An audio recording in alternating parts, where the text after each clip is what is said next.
नमस्ते दोस्तों, कैसे हैं आप लोग। आशा है कि आप सब लोग अच्छे हैं और साथ में आप सबका ट्रेडिंग और इन्वेस्टमेंट का जर्नी बहुत ही स्मूथ चल रहा है। उसी जर्नी को और स्मूदर बनाने के लिए हम लोग एक वीडियो सीरीज प्रस्तुत कर रहे हैं, जिसमें हम लोग बहुत ही संक्षेप में पर कॉम्प्रिहेंसिव वे में कैसे एक स्टॉक को एनालाइज किया जाता है उसके बारे में डिस्कस करेंगे। हालांकि इस सीरीज का जो मेन उद्देश्य रहेगा वो है टेक्निकल एनालिसिस। साथ ही साथ मैं फंडामेंटल और क्वांटिटेटिव एनालिसिस के बारे में भी आपको थोड़े बहुत इंफॉर्मेशन देने की कोशिश करूंगा। दोस्तों, हम सब जानते हैं कि स्टॉक मार्केट जो है वो 3 एनालिसिस पे टिका हुआ है। एक है फंडामेंटल एनालिसिस, दूसरा है टेक्निकल एनालिसिस और तीसरा है क्वांटिटेटिव एनालिसिस। दोस्तों, टेक्निकल एनालिसिस का जो मेन विषय है डाउ थ्योरी, जो कि एक प्राइस एक्शन का बेसिस है, उसके बारे में हम लोग काफ़ी बातें करेंगे। तो आइए एक के बाद एक शुरू करते हैं। पहले जिसके बारे में बात करेंगे वो है फंडामेंटल एनालिसिस। फंडामेंटल एनालिसिस एक स्टॉक का इंट्रिंसिक वैल्यू को समझने के लिए किया जाता है। इंट्रिंसिक वैल्यू क्या है वो हम लोग समझेंगे, पर उसके पहले फंडामेंटल एनालिसिस पे थोड़ा फोकस करते हैं। फंडामेंटल एनालिसिस 3 चीज़ों पे डिपेंड करता है। एक है जनरल इकोनॉमिक्स, या हमारे आसपास जो इकोनॉमिक सिनेरियो है उसके ऊपर। एक स्टॉक का परफॉर्मेंस कैसा जा रहा है उसका एनालिसिस करके, और वो कंपनी जिस इंडस्ट्री से बिलोंग करता है वो इंडस्ट्री का ग्रोथ स्टडी करके। तो एक है जनरल इकोनॉमिक सिनेरियो का स्टडी, दूसरा है वो इंडस्ट्री का स्टडी और तीसरा है वो स्टॉक का स्टडी। ये 3 स्टडी से एक स्टॉक का फंडामेंटल एनालिसिस किया जाता है। अभी समझते हैं इंट्रिंसिक वैल्यू क्या है।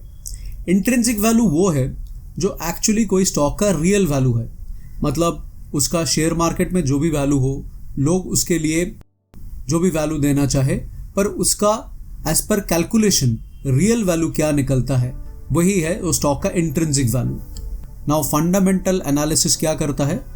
फंडामेंटल एनालिसिस जो उसका इंट्रिंसिक वैल्यू है उसके साथ जो वैल्यू स्टॉक का चल रहा है उसको कंपेयर करता है। एक छोटा सा एग्जाम्पल के जरिए ये समझते हैं। जैसे मान लीजिए इंट्रिंसिक वैल्यू कोई स्टॉक का 100 रुपये है और वो स्टॉक अभी मार्केट में 150 रुपीज़ में उसका वैल्यू मार्केट ने तय किया है। तो जो फंडामेंटल एनालिस्ट है वो कहेंगे कि ये स्टॉक अभी एक्सपेंसिव है। अभी एक दूसरा सिनेरियो समझते हैं। जैसे मान लीजिए इंट्रिंसिक वैल्यू कोई स्टॉक का अगर 100 रुपये है और मार्केट में उसका जो प्राइस चल रहा है वो 80 रुपीज़ है, तो उस सिचुएशन में एक फंडामेंटल एनालिस्ट कहेंगे कि ये स्टॉक एक्चुअली सस्ता बिक रहा है। तो एक फंडामेंटल एनालिस्ट सजेस्ट करेंगे कि ये स्टॉक को खरीदा जाए। और ये फंडामेंटल एनालिसिस करने के लिए जो फाइनेंशियल डेटा चाहिए वो हमें बहुत आसानी से बहुत सारे पब्लिक डोमेन पे मिलता है, हमारे ब्रोकर टर्मिनल पे मिलता है, बहुत सारे फ्री वेबसाइट्स में मिलता है, और सबसे इम्पॉर्टेंट चीज़, ये सारा चीज़ आपको एक्सचेंज का वेबसाइट जैसे कि NSE और BSE का वेबसाइट में मिल जाता है। तो ये रहा फंडामेंटल एनालिसिस के बारे में सार संक्षेप। और अभी हम समझेंगे क्वांटिटेटिव एनालिसिस के बारे में।